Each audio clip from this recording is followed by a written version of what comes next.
கர்த்தருடைய நாமத்துக்கு ஸ்தோத்திரம் உண்டாவதாக. முதிர் வயதானவங்கள ரொம்ப அருமையாக பார்த்துக்கணுங்க. ஏன்னா அவங்க நாம் குழந்தையா இருக்கும்போது அவங்க நமக்கு என்னெல்லாம் செய்திருப்பாங்க இல்லையா? நம்மளுக்கு ஆயெல்லாம் தொடச்சி விட்டு, குளிப்பாட்டி, பவுடர் போட்டு, நம்மளுக்கு நேரத்தோடு அந்த 1 மணி நேரத்துக்கு ஒருக்கா பால் கொடுத்து, பிள்ளைகளை எவ்வளோ அழகா கண்ணும் கருத்துமா அது நடக்கிற போதும், அதுக்கு உடம்பு சரியில்லாத போதும், அதுக்கு எவ்வளோ வளர்ற வரைக்கும் படிப்பு தேவைகள், எல்லா தேவைகளும் துணிமணி, மெடிக்கல் ஆஸ்பத்திரியோ எவ்வளோ இருக்குது. அது உங்களுக்கு தெரியாத ஒன்றும் இல்லை.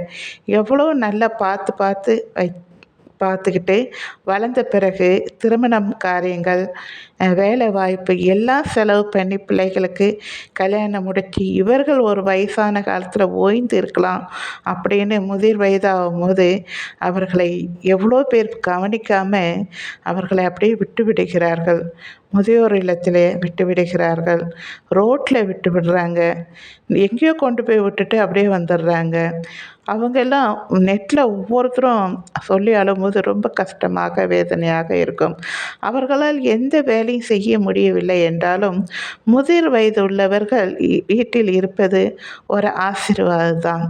அவர்கள் முன்பு எத்தனையோ முறை நமக்கு எவ்வளோ காரியங்களை செய்திருப்பார்கள். அவர்கள் நன்றாக இருக்க காலத்திலே பூத்து காய்ச்சி பழங்களை கொடுத்து நமக்கு பிரயோஜனமாய் இருந்தவர்கள் அவர்கள். அவர்களை பார்த்து கொள்வது நமது கடமை. முதிர் வயதிலே அசட்டை பண்ணாதே, அவங்களை சேர்த்துக்கொள் என்று நீதிமொழிகள் புஸ்தகத்தில் 23ஆம் அதிகாரத்தில் 22 சொல்லப்பட்டிருக்கிறது.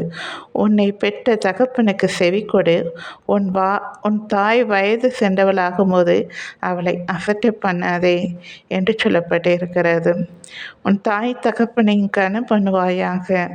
உன் ஆயுசு நாட்கள் நீடித்திருப்பதற்கு உன் தாயின் தகப்பனையும் கனம் பண்ணுவாயாக என்று வேதத்திலே சொல்லப்பட்டிருக்கிறது. எனக்கு அன்பானவர்களே, நம்மளுடைய ஆயுசு நாட்கள் பெருகணும்னா இந்த டாக்டரை பார்க்கணும், இந்த சத்தானதை சாப்பிட்டா நமக்கு ஆயுசு பெருகும், அதெல்லாம் ஒன்றுமே இல்லைங்க. வேத வசனம் சொல்லப்பட்டு இருக்கிறது, உன் தாய் தகப்பனையும் நீ கனம் பண்ணால் நீ உன் ஆயுசு நாட்கள் நீடித்திருக்கும் என்று சொல்லப்பட்டிருக்கிறது. எனக்கு அன்பானவர்களே, நீங்கள் தேவ வார்த்தைக்கு கீழ்ப்படிந்து நீங்கள் செய்தாலே ரொம்ப ஆசீர்வாதமாக இருப்பீங்க. நான் எங்கள் அத்தையை ரொம்ப நல்லா பார்த்துக்கிட்டேன், அம்மாவையும் நல்லா பார்த்துக்கிட்டேன். எனக்கு அது ஒரு மன நிறைவை தருகிறது. நம்ம நல்லா கவனித்தோம் அப்படின்னு.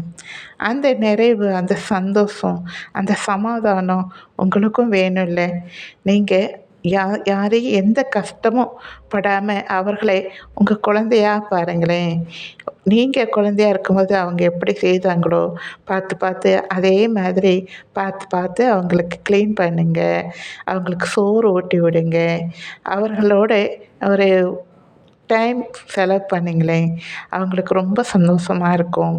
போகும்போது உங்களை ஆண்டவரை அவங்களை கொண்டு ஆண்டவர் ஆசீர்வதிப்பார். சரிங்களா? தேங்க்யூ.